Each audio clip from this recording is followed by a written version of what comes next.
দিনের দাওয়াত দিতে থাকে। একদিন একটা মজমার ভিতরে, একটা সমাবেশের ভিতরে লোকমান হাকিম আলোচনা করতেছে। হাজার হাজার লাখ লাখ মানুষ সেখানে বসে আছে। এই সময় একজন ব্যক্তি বারবার দাঁড়ায় আবার বসে। এইটা দেখে লোকমান হাকিম ব্যক্তিকে বলতেছে, ভাইও আপনি কিছু বলবেন নাকি? বলতেছে, হ্যাঁ আমি বলবো, কিন্তু আপনাকে বলতে আমি সাহস পাইতেছি না। লোকমান হাকিম বলে, কোনো ভয় নাই, কোনো দ্বিধা নাই, আপনি বলেন কি বলতে চান। ব্যক্তি বলতেছে, আপনি কি সেই লোকমান না? আমরা যে লোকমানের সঙ্গে আমি অমুক ইহুদির বাড়িতে ছাগলের রাখালি করতাম, আপনি কি সেই লোকমান না? লোকমান হাকিম বলতেছে, হ্যাঁ ভাই আমি সেই লোকমান। আল্লাহু আকবার কথা শুনিয়া ব্যক্তি আশ্চর্য হয়ে গিয়েছে। ব্যক্তি বলতেছে, আপনি আমি কতদিন ছাগলের রাখালি করেছি, আপনি ছাগলের রাখালি করার পরে এত দামি মানুষে কেন পরিণত হয়েছেন? কি এত আমল করেছেন? তখন লোকমান হাকিম ব্যক্তিকে বলতেছে, ভাই শোনেন, আপনিও যদি এই আমলগুলি করতে পারেন, পাঁচটি জিনিসের যদি আপনি হেফাজত করতে পারেন, আপনিও আমার থেকে দামি মানুষে পরিণত হয়ে যাবেন। আল্লাহ রাব্বুল আলামিন আপনার উপরে খুশি হয়ে যাবেন। ও আমার ভাইরা, ব্যক্তি জিজ্ঞাসা করতেছে, পাঁচটা জিনিসের হেফাজত করতে হবে, কি সেই পাঁচটা জিনিস? লোকমান হাকিম বলতেছে, রে ভাই, এক নম্বর হলো তোমাকে আল্লাহ রাব্বুল আলামিন দুইটা চক্ষু দিয়েছে, তোমার এই চক্ষুর হেফাজত করতে হবে, দৃষ্টিকে নত রাখতে হবে। যে ব্যক্তি চক্ষুর হেফাজত করতে পারবে ওই ব্যক্তি দামি মানুষে পরিণত হয়ে যাবে। আল্লাহু আকবার। ওই ব্যক্তি দামি মানুষে পরিণত হয়ে যাবে। আপনাকে আমাকে আল্লাহ রাব্বুল আলামিন দুইটা চক্ষু দিয়েছে।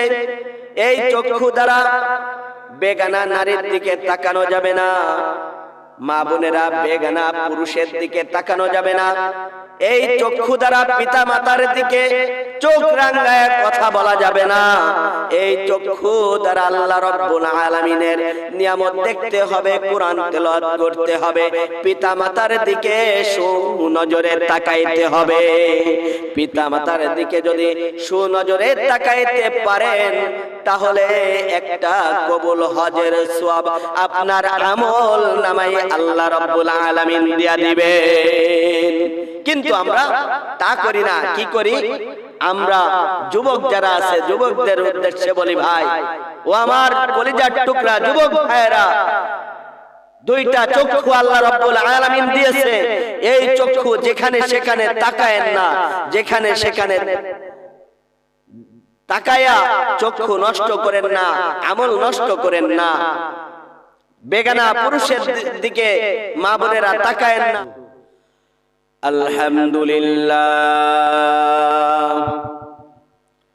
আলহামদুলিল্লাহ নাহমাদুহু ওয়া নাস্তাঈনুহু ওয়া নাস্তাগফিরুহু ওয়া নাউযু বিল্লাহি মিন শুরুরি আনফুসিনা ওয়া মিন সাইয়্যাতি আমালিনা।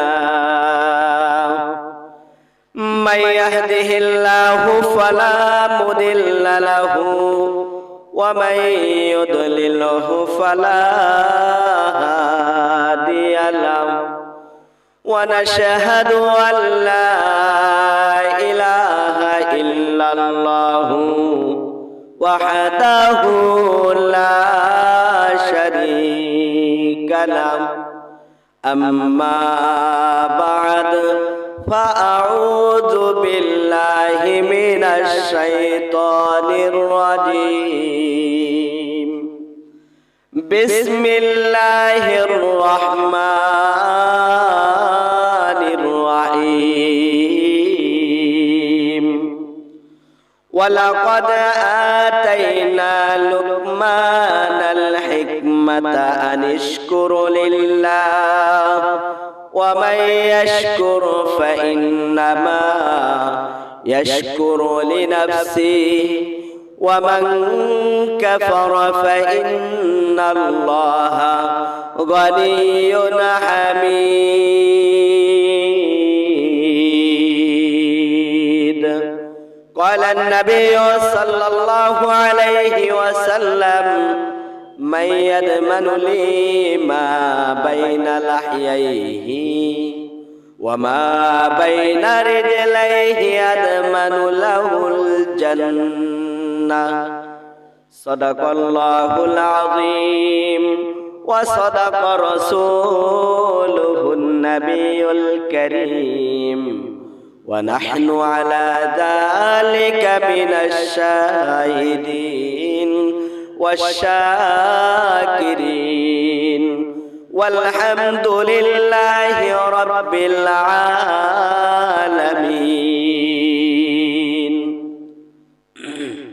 আলহামদুলিল্লাহ। প্রিয় ভাইরা বাবারা ও আমার পর্দার আড়ালের শ্রবণদাতা আদর স্নেহের কলিজার টুকরা মা ও বোনেরা, আমি আপনাদের সামনে খেদমতের নিয়াতে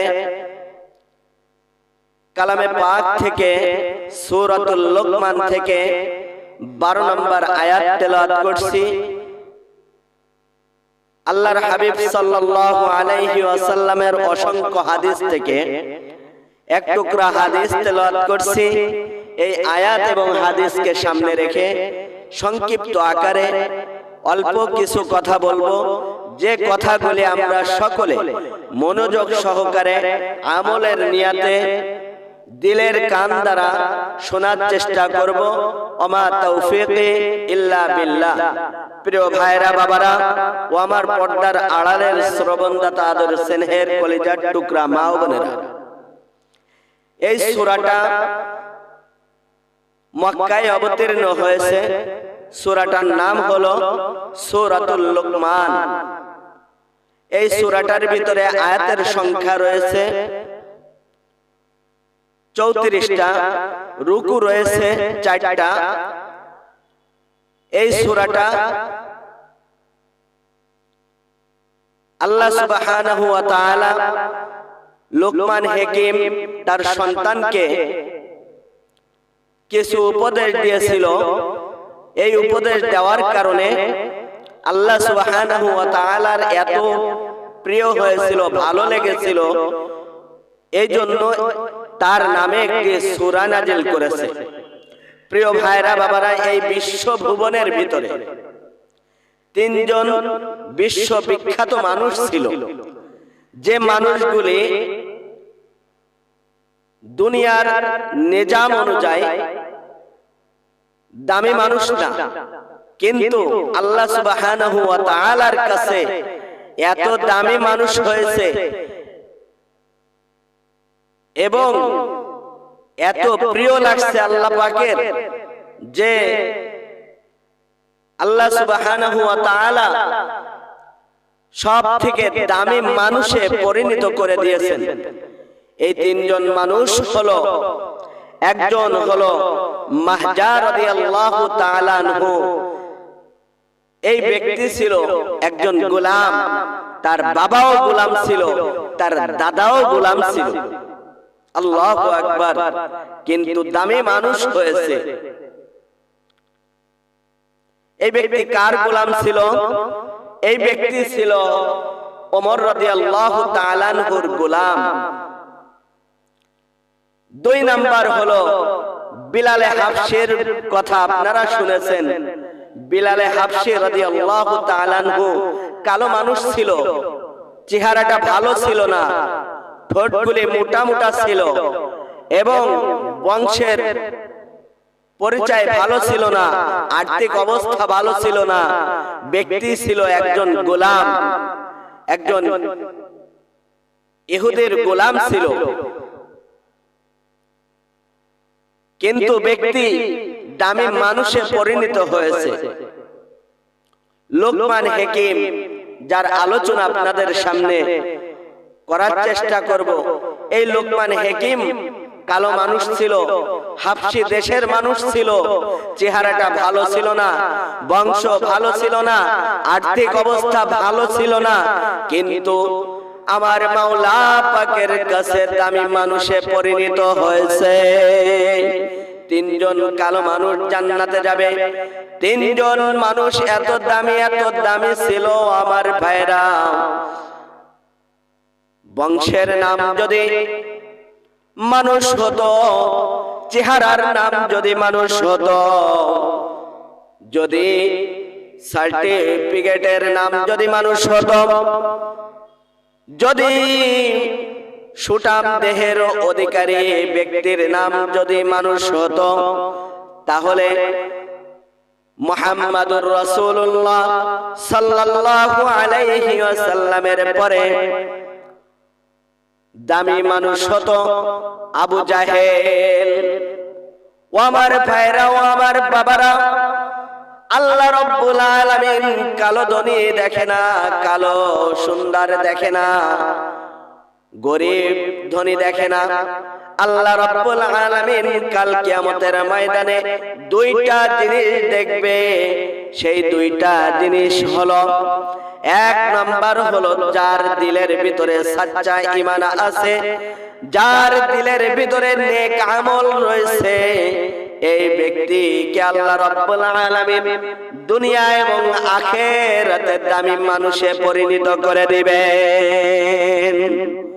ও আমার ভাইরা, ও আমার বাবারা, কিয়ামতের ময়দানে একমাত্র সাচ্চা ঈমান দেখবে, একমাত্র নেক আমল দেখবে, দেখার পরে ওই ব্যক্তিকে জান্নাত দিয়া দিবে। ও আমার ভাইরা, ও আমার বাবারা, একটু চিন্তা করেন, বিলাল হাবশী রাদিয়াল্লাহু তাআলা আনহু কেমন দামি মানুষ ছিল। বিলাল হাবশী রাদিয়াল্লাহু তাআলা আনহুর ঘটনা আপনারা অনেকে শুনেছেন, অনেকে জানেন, অনেকে এটা ওয়াজ করে থাকেন। বিলাল হাবশী রাদিয়াল্লাহু তাআলা আনহু হাবশী দেশের মানুষ ছিল। সে একজন গোলাম ছিল, তার বাবাও গোলাম ছিল, তার দাদাও গোলাম ছিল।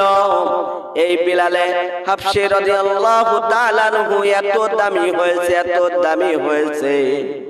ও আমার ভাইরা, ও আমার বাবারা, পয়গম্বর আল্লাহর নবী মিরাজ যে গেল, মিরাজে যাওয়ার পরে সাত আসমান আল্লাহ রাব্বুল আলামিনের হাবিব পয়গম্বর ভ্রমণ করিয়া দেখলেন। দেখার পরে জাহান্নাম দেখলেন। জাহান্নাম দেখার পরে জান্নাতের ভিতরে ঢুকলেন। জান্নাতের ভিতরে যখন পয়গম্বর ঢুকলেন, পয়গম্বর ঢোকার পরপরই আল্লাহ রাব্বুল আলামিনের ফেরেশতা জিবরাইল আলাইহিস সালাম পয়গম্বরকে নিয়ে জান্নাতের ভিতরে ঘুরায় দেখাইতেছেন, ওগো আল্লাহর হাবিব পয়গম্বর, এইটা হলো আপনার জান্নাত, এইটা হলো আপনার আবু বকরের জান্নাত, এইটা হলো আপনার ওমরের জান্নাত, এইটা হলো আপনার ওসমানের জান্নাত, এইটা হলো আপনার আলীর জান্নাত, এইটা হলো আপনার মা ফাতেমার জান্নাত, এইটা হলো আপনার বিলালের জান্নাত। ও আমার ভাইরা, ও আমার বাবারা, জান্নাতের ভিতরে নিয়া পয়গম্বরকে জিবরাইল আলাইহিস সালাম ঘুরায়া দেখাইতেছে। এমন সময় জান্নাতের ভিতরে কোনো শব্দ নাই, কোনো আওয়াজ নাই, কিন্তু হঠাৎ করে পয়গম্বর আল্লাহর হাবিব একটা আওয়াজ শুনতে পাইল। মনে হইতেছে জান্নাতের ভিতরে কে জানি খড়ন পাই দিয়া, জুতা পাই দিয়া হাঁটতেছে, জুতার শব্দ হইতেছে। এইটা যখন শুনতে পাইল, পয়গম্বর জিবরাইল আলাইহিস সালামকে জিজ্ঞাসা করলো, হে ও ভাই জিবরাইল, ও ভাই জিবরাইল, এই জান্নাতের ভিতরে কোথাও কোনো মানুষ নাই, জান্নাতের ভিতরে ফেরেশতারা রয়েছে, যার যার কাজের ভিতরে রয়েছে, কিন্তু কেউ হাঁটা চলা করে না, কিন্তু জান্নাতের ভিতরে জুতার শব্দ হইতেছে। কারণটা কি? পয়গম্বরের কথা জিবরাইল আলাইহিস সালাম শুনলেন, শোনার সঙ্গে সঙ্গে বলতেছে, ওগো আল্লাহর নবী পয়গম্বর, এই জুতার শব্দ হলো আপনার বিলালের জুতার শব্দ। বিলাল খড়ন পায়ে দিয়া হাঁটতেছে আর জান্নাতের ভিতরে শব্দ হইতেছে। এই কথা শোনার সঙ্গে সঙ্গে পয়গম্বর বলতেছে, আমি তো বিলালকে দেখে আসছি জমিনের ভিতরে, দুনিয়ার ভিতরে দেখে আসছি, কিন্তু বিলাল কি আমার আগে জান্নাতের ভিতরে চলে আসছে নাকি? পয়গম্বরের কথা শুনিয়া জিবরাইল আলাইহিস সালাম বলেন, না না, জান্নাতের ভিতরে আসি নাই, কিন্তু বিলাল হাঁটে জমিনের ভিতরে আর শব্দ হয় জান্নাতের ভিতরে। আল্লাহু আকবার। ও আমার ভাইরা, ও আমার বাবারা, এই কথা শোনার সঙ্গে সঙ্গে পয়গম্বর আল্লাহর নবী হাসি দিল। পয়গম্বর আল্লাহর নবী মিরাজ শেষ করিয়া যখন জমিনের ভিতরে আসলো, আসার পরে ফজরের নামাজ আদায় করলো। আদায় করিয়া সাহাবীদের দিকে ঘুরে বসে সাহাবীদের সঙ্গে কথা বলতেছে। এদিকে বিলাল হাবশী রাদিয়াল্লাহু তাআলা আনহু পিছনের দিকে বসে আছে। পয়গম্বর আল্লাহর হাবিব বিলালকে দেখিয়া বলতেছে, হে বিলাল, তুমি আমার কাছে আসো, তুমি আমার কাছে চলে আসো। বিলাল পয়গম্বরের কাছে যখন চলে আসলো, আসার পরে বিলালকে বলতেছে, বিলাল রে, তুমি এমন কি আমল করো যে আমলের কারণে জান্নাতের ভিতরে তোমার জুতার শব্দ হয়? তুমি জান্নাতি মানুষ, কি আমল করো? বিলাল বলতেছে, ইয়া রাসূলুল্লাহ, ইয়া হাবিবাল্লাহ, আমি তো জানি না আমি কি এত আমল করি, কিন্তু আপনাকে আমি বলি, আমি একটা আমল করি। সেই আমলটা হলো, আমি দিনের ভিতরে বা রাতের ভিতরে যে কয়বার ওযু করি, এই ওযু করার পরপরই আমি সঙ্গে সঙ্গে 2 রাকাত নফল নামাজ আদায় করি। তাহিয়াতুল 2 রাকাত নামাজ আদায় করি।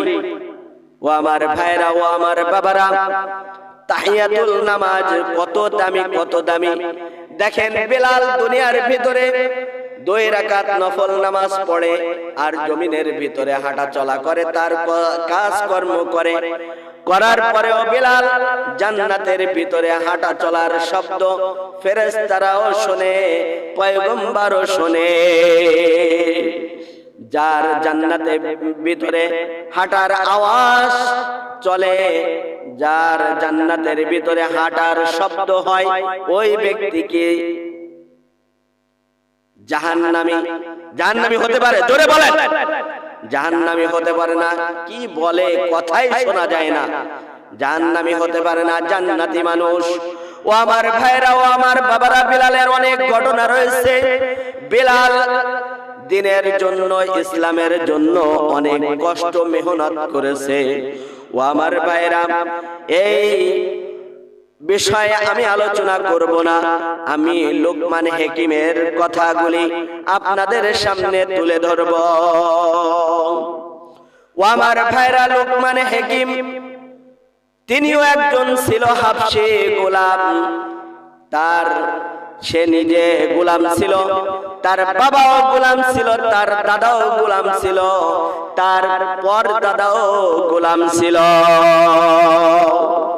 ও আমার ভাইরা, বিলালের মতোই লোকমান হাকিমের চেহারাও ভালো ছিল না, লম্বা চওড়া মানুষ ছিল না। লোকমান হাকিম বংশ ভালো ছিল না। লোকমান হাকিম কালো মানুষ ছিল, কিন্তু তার ভিতরে আল্লাহ রাব্বুল আলামিন এত হিকমত দিয়েছে, আল্লাহ রাব্বুল আলামিন তাকে এত জ্ঞান দান করেছে। এই কারণে আল্লাহ রাব্বুল আলামিন পছন্দ করিয়া তার নামে সূরা নাজিল করে দিয়েছে।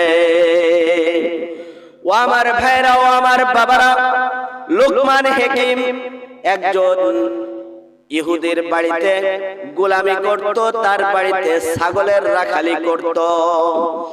দিনের বেলা ছাগল নিয়া মাঠে রাখালি করত, রাতের বেলায় যখন মালিকের বাড়িতে যাইত, মালিকের বাড়িতে যাওয়ার পরে ওই লোকমানের কাছে ওই শহরের মানুষগুলি ভিড় জমাইতো, সকলে জ্ঞান অর্জন করার জন্য যাইত।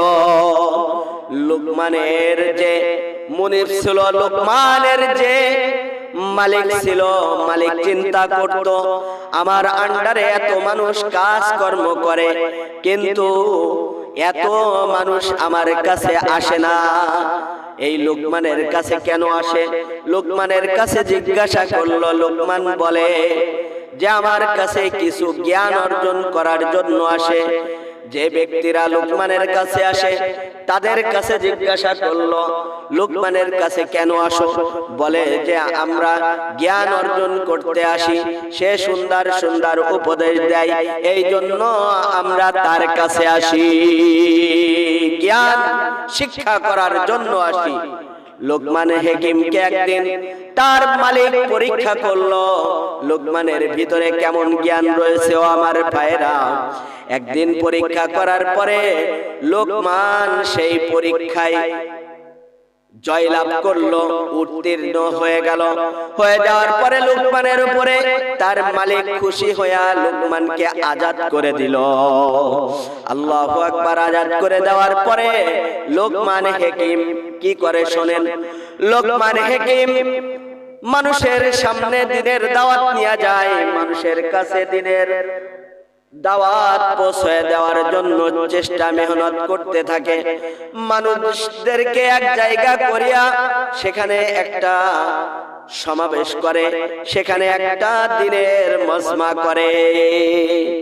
এইভাবে লোকমান হাকিম মানুষকে না, বেগানা নারীর দিকে যুবক ভাইরা তাকায়েন না, স্কুল কলেজের ভার্সিটির মা বোনদের দিকে তাকায়েন না। প্রিয় ভাইরা, লোকমান হাকিম 2 নাম্বার হলো বলল, ও আমার ভাই, ও আমার ছাগল রাখালি ভাই, তোমার সঙ্গে আমি ছাগলের রাখালি করেছি, তুমি আরেকটা জিনিসের হেফাজত করবে। 2 নাম্বার জিনিসের, সেইটা হলো তোমাকে আল্লাহ রাব্বুল আলামিন জবান দিয়েছে, এই জবানের হেফাজত করবে। যদি তুমি জবানের হেফাজত করো তাহলে তুমি দামি মানুষে পরিণত হবে। আল্লাহু আকবার, আল্লাহু আকবার। আমরা একটু কোনো কিছুই হলে মানুষকে গালি দিই, এমন গালি দিই, এমন একটি জবান দ্বারা গালি দিই, জবান দ্বারা মানুষকে কোপ দিই। এই কোপ দেওয়ার কারণে কিয়ামত পর্যন্ত ব্যক্তি যতদিন বেঁচে থাকে ততদিন পর্যন্ত এই গালির কথা, এই বেফাস কথাগুলি মনে রাখে। রাখে কি রাখে না? জোরে বলেন। রাখে। ও আমার ভাইরা, আপনার গায়ের ভিতরে কোপ দিলে কেটে যাবে, ফেড়ে যাবে, অনেক কেটে যাবে, সেখানে সেলাই দিবেন, মলম লাগাইবেন, লাগানোর সঙ্গে সঙ্গে আস্তে আস্তে করে ভালো হয়ে যাবে, জোড়া লেগে যাবে। কিন্তু মানুষকে যদি বেফাস কথা বলা হয়, এই জবান দ্বারা যদি কাউকে আঘাত করা হয়, ওইটা কখনো মুছবে না, ওইটা কখনো জোড়া লাগবে না। এই জন্য জবানের হেফাজত করতে হবে। ও আমার ভাইরাই, এই জন্য আল্লাহর হাবিব সাল্লাল্লাহু আলাইহি ওয়াসাল্লাম কি বলেছেন দেখেন, মাইয়াদমানু লিমা বাইনা লাহইহি ওয়া মা বাইনা রিজলাইহি আদমানু লাহুল জান্নাহ। যে ব্যক্তি 2টা জিনিসের হেফাজত করবে, আমি আল্লাহ রাব্বুল আলামিনের হাবিব বলতেছি, তাকে আমি জান্নাতের সার্টিফিকেট দিয়া দিব, জান্নাতের গ্যারান্টি দিয়া দিব। একটা হলো দুই চলের মাঝখানে যে জবানটা রয়েছে, জিহ্বা রয়েছে, এই জিহ্বার হেফাজত যে ব্যক্তি করবে তাকে আমি আল্লাহর হাবিব বলতেছি জান্নাতের গ্যারান্টি দিয়া দিব। দুই নাম্বার হলো পুরুষ হোক মহিলা হোক, তাদের ভিতরে যে লজ্জায় স্থান রয়েছে, লজ্জায় স্থানের যে পুরুষ মহিলা হেফাজত করতে পারবে ওই ব্যক্তিকে আল্লাহ রাব্বুল আলামিনের হাবিব বলেন জান্নাতের সার্টিফিকেট দিয়া দিব দুনিয়া থেকে।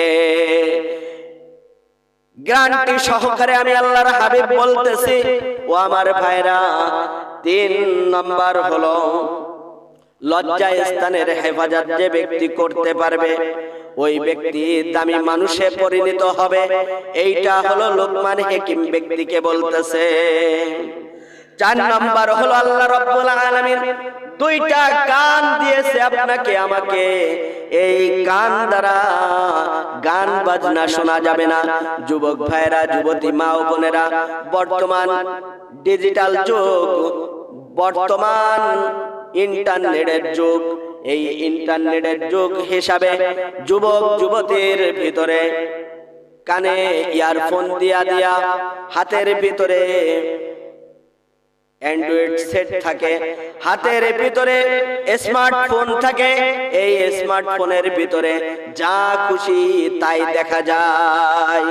আগে মানুষ কিন্তু ছবি দেখতে হলে সিনেমা হলে যেতে হতো, কিন্তু এখন আর সিনেমা হলে যাওয়া লাগে না। বাড়িতে সিনেমা হল আছে, আছে কি আছে না? যখন খুশি তখন দেখতে পারে, ছায়া ছবি দেখতে পারে, নেকেড ছবি দেখতে পারে, হিন্দি সিরিয়াল দেখতে পারে, আদালত দেখতে পারে, যা খুশি তাই দেখতে পারে। ঠিক কি ঠিক না? ও আমার যুবকেরা, ও আমার যুবতী মা ও বোনেরা, কানে হেডফোন লাগায়া যদি আপনি গান বাজনা শোনেন, আল্লাহ রাব্বুল আলামিন আপনাকে আমাকে কান দিয়েছে, এই কান দ্বারা আল্লাহ রাব্বুল আলামিনের কালামে পাক শুনতে হবে, আল্লাহ রাব্বুল আলামিনের দ্বীন শুনতে হবে, আল্লাহ রাব্বুল আলামিনের হাবিবের ওয়াজগুলি শুনতে হবে। কিন্তু যদি আপনি এই কানটা যদি গান বাজনার ভিতরে লাগান, এই কানটা যদি আপনি রাতের বেলায়, সকল মানুষ ঘুমায়েছে, ঘুমায় যাওয়ার পরে যদি রাতের বেলা যদি কানে ইয়ারফোন দিয়া ঘুমায় পড়েন আর গান শুনতে শুনতে ঘুমায় যান, এই অবস্থায় যদি আপনার মৃত্যু হয়ে যায়, কসম আল্লাহর, কসম আল্লাহর, কসম আল্লাহর, আমি বলতেছি, ভুল ভাল কোনো কথা বলতেছি না, কসম করে বলতেছি, আপনার যদি কানে ইয়ারফোন দেয়া থাকে আর এই ইয়ারফোনের ভিতরে যদি গান বাজনার আওয়াজ চলতে থাকে, এই অবস্থায় যদি আপনি মৃত্যু বরণ করেন, ও যুবক ভাই, ও যুবতী মা বোন, ও আমার পর্দার আড়ালের মা ও বোন, এই অবস্থায় যদি আপনার মৃত্যু হয়ে যায়, তাহলে আপনি বিনা হিসাবে জাহান্নামী হয়ে যাবেন। ও আমার ভাইরা, ও আমার বাবারা, লোকমান হাকিম ব্যক্তিকে 5 নম্বর হেফাজতের কথা বললো, সেটা হলো আল্লাহ রাব্বুল আলামিন আপনাকে আমাকে 2টা হাত দিয়েছে, 2টা পা দিয়েছে, এই 2টা হাত দ্বারা অন্যায় ভাবে কাউকে আঘাত করা যাবে না, 2টা পা দিয়েছে, যেখানে সেখানে হেঁটে যাওয়া যাবে না, নাফরমানি কাজের ভিতরে হেঁটে হেঁটে যাওয়া যাবে না। এই জন্য পা দিয়েছেন, 2টা হাত দিয়েছেন ভালো কাজ করার জন্য, ভালো দিকে অগ্রসর হওয়ার জন্য, মসজিদে জামাতে আসার জন্য, তাবলীগে যাওয়ার জন্য, চরমনাতে যাওয়ার জন্য, হজ করার জন্য, দ্বীনের প্রচার করার জন্য আল্লাহ রাব্বুল আলামিন আপনাকে আমাকে পা দিয়েছেন। ঠিক কি ঠিক না? ও আমার ভাইরা, ও আমার বাবারা, লোকমান হাকিমের কথা শুনিয়া ব্যক্তি, আলোচনা শুনিয়া ব্যক্তি আমল করা শুরু করে দিল। ও আমার ভাইরা, লোকমান হাকিম এত দামি মানুষ ছিল, এত দামি মানুষ ছিল, লোকমান হাকিম এত দামি ছিল, এত দামি ছিল, আল্লাহ রাব্বুল আলামিন লোকমান হাকিমের নামে সূরা নাজিল করে দিয়েছেন।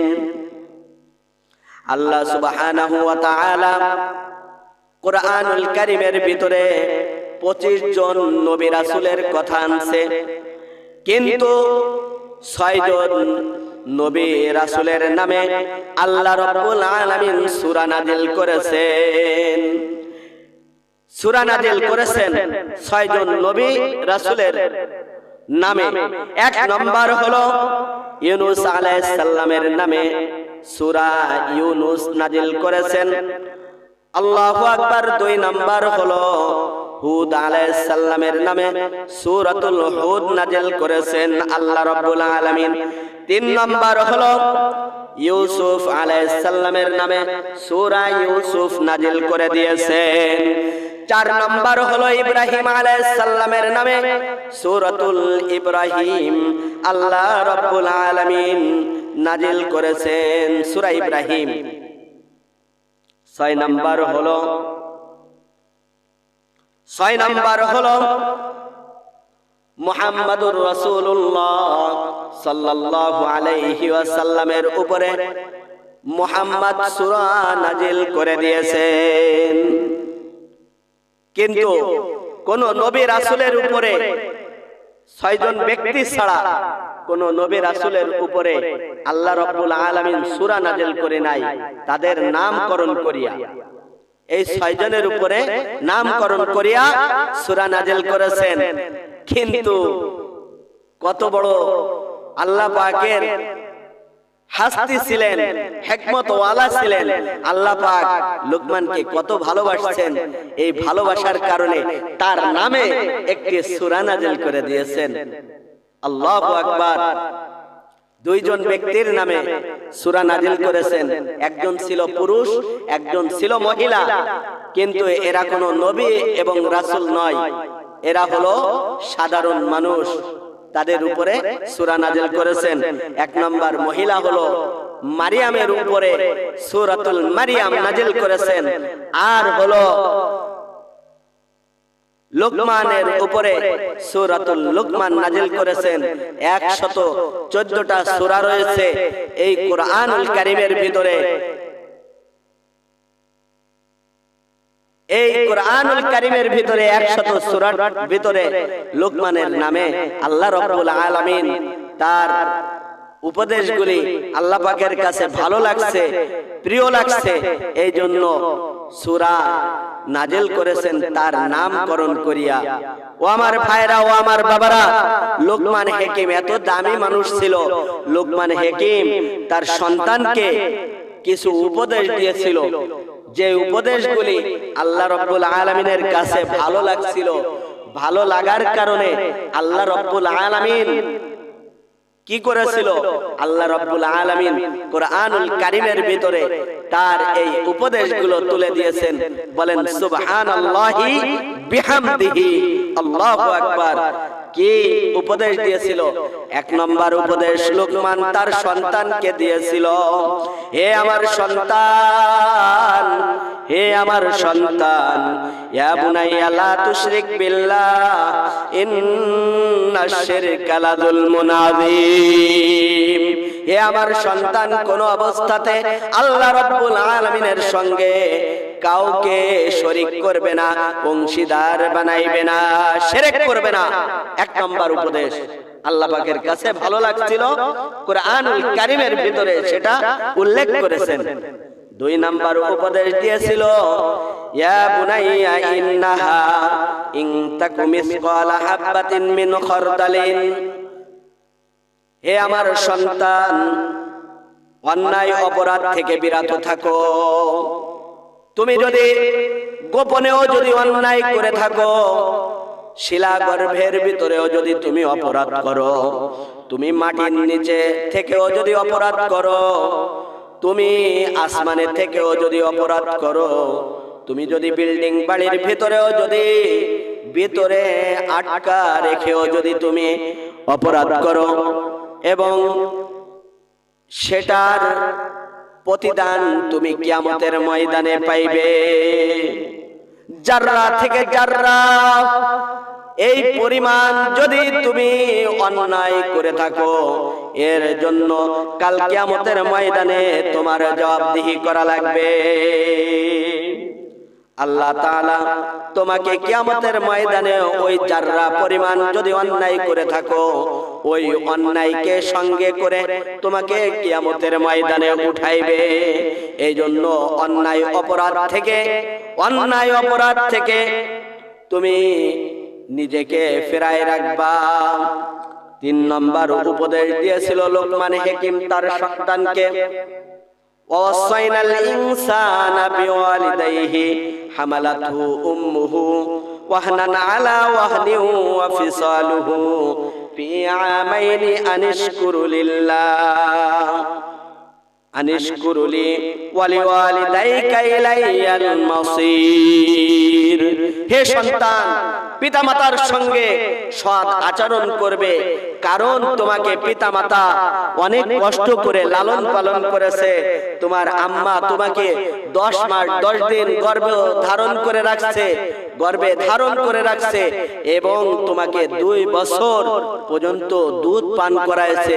এই 2 বছর তোমাকে দুধ পান করাইছে, কোনোদিন তোমার কাছ থেকে টাকা নি নাই, তোমার পিতার কাছ থেকে তোমার আম্মা টাকাও নি নাই।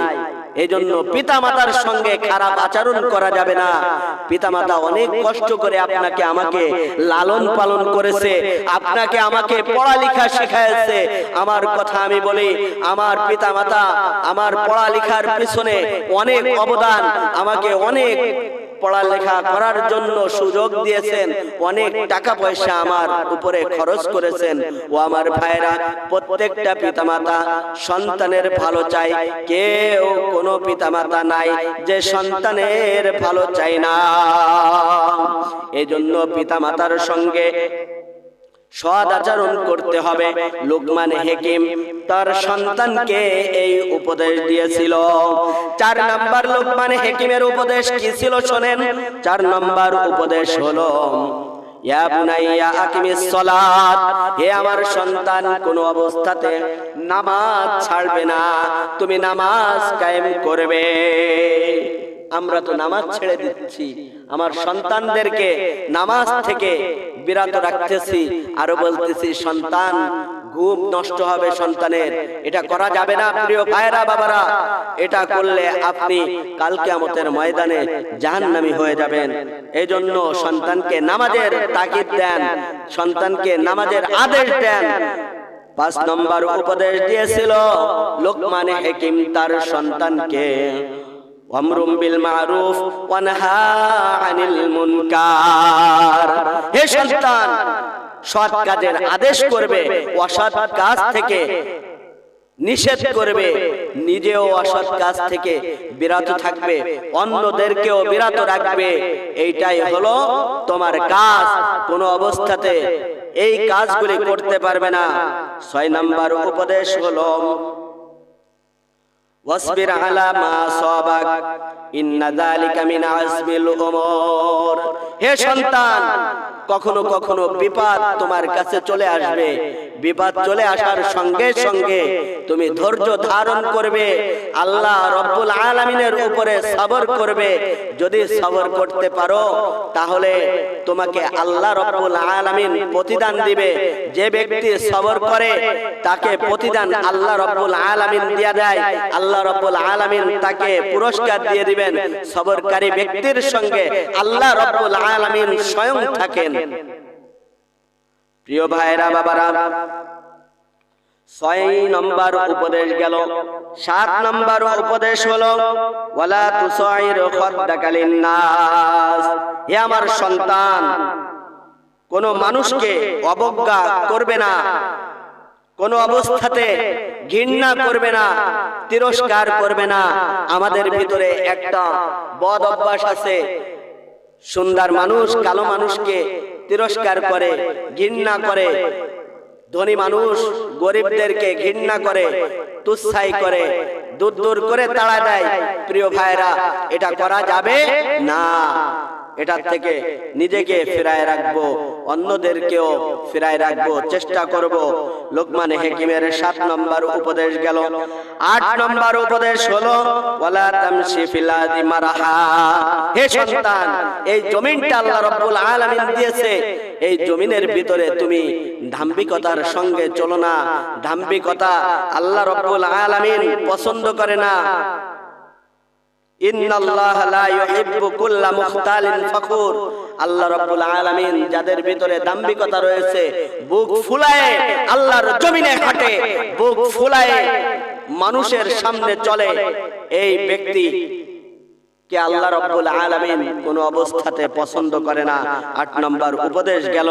9 নম্বর উপদেশ লোকমান হাকিমের, হে সন্তান ওয়াকসিদ ফি মাশিক, হে সন্তান বিনয় হও, বিনয় হও, নিজেকে নম্রতা হিসাবে গড়ে তোলো, নিজেকে নম্রতা হিসাবে গড়ে তোলো এবং তুমি সর্ব অবস্থাতে মধ্যম পন্থা অবলম্বন করো। 9 নম্বর উপদেশ। 10 নম্বর উপদেশ সংক্ষেপে বলি ভাই, অনেক রাত হয়েছে, অনেক গভীর হয়েছে।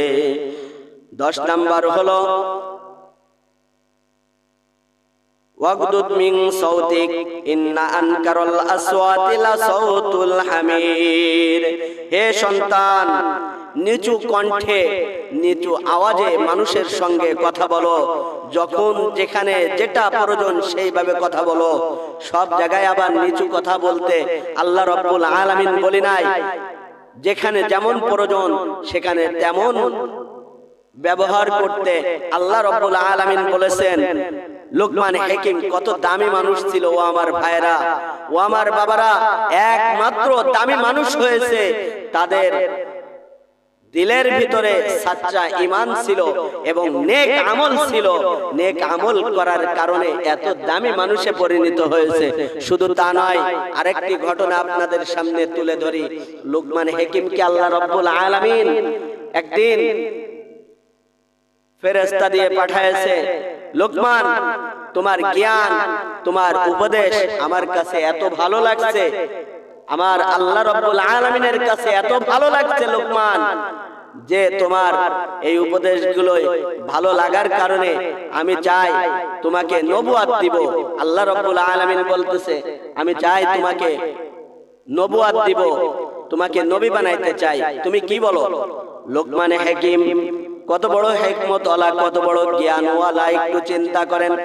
লোকমান হাকিম বলতেছে, ও আল্লাহ রাব্বুল আলামিন দুনিয়াতে যুগে যুগে নবী রাসূল পাঠায়েছেন, কোন নবী রাসূলকে আপনি বলে কয়ে নবী রাসূল বানান নাই, কিতাব দিয়া নবুয়ত দান করিয়া নবী হিসাবে পাঠায়েছেন। কিন্তু আপনি আমার কাছে জিজ্ঞাসা করতেছেন, জিজ্ঞাসা করার পরে আমার নিজের একটু এখতিয়ার রয়েছে, আমি এটা পারবো কিনা। আমার মনে হয় আমি এটা কোনো অবস্থাতে এই নবুয়ত নিতে পারবো না, কারণ নবুয়ত নিলে আমি যদি নবী হই, নবী হওয়ার পরে কাল কিয়ামতের ময়দানে উম্মতের জবাবদিহি আমার করা লাগবে এবং আমার নিজের জবাবদিহিও করা লাগবে। এই জন্য আমি নবুয়ত চাই না। এই কথা শোনার সঙ্গে সঙ্গে আল্লাহ রাব্বুল আলামিন বলতেছে, হে লোকমান তুমি কি জানো তুমি কি চাও? বলতেছে, আমি ওলি হতে চাই, আমি ওলি হতে চাই। এই কথা বলার সঙ্গে সঙ্গে আল্লাহ রাব্বুল আলামিন বলতেছে, হাজার ওলি থেকে একজন ছোটখাটো নবীর দাম তার থেকে 1000 গুণ বেশি। তুমি কি জানো? বলতেছে, হ্যাঁ আল্লাহ আমি জানি, কিন্তু আমি নবুয়ত চাই না, আমি এর জবাবদিহি করতে পারবো না, এজন্য আমি নবুয়ত চাই না, আমি চাই ওলি হতে। ওলির ভিতরে তুমি কি দেখছো? আল্লাহ রাব্বুল আলামিনকে লোকমান বলতেছে, ওগো আল্লাহ তোমার ঘোষণা তুমি বললেছো, আলা ইন্না আউলিয়া আল্লাহি লা খাউফুন আলাইহিম ওয়ালা হুম ইয়াহজানুন। তুমি বলেছো যারা আমার ওলি হবে তাদের দুনিয়া এবং আখিরাতে কোনো ভয়ও নাই, চিন্তাও নাই। আল্লাহু আকবার। এজন্য লোকমান হাকিম এলেম ওয়ালা কথা বলেছিল। এজন্য আল্লাহ রাব্বুল আলামিন লোকমান হাকিমকে একজন জ্ঞানী হিসাবে দুনিয়াতে আল্লাহ রাব্বুল আলামিন পাঠায়েছেন এবং তার নামে সূরা নাজিল করেছেন। ও আমার ভাইরা, ও আমার বাবারা, আমি যে আলোচনা করেছি আমি সহ আমাদের সকল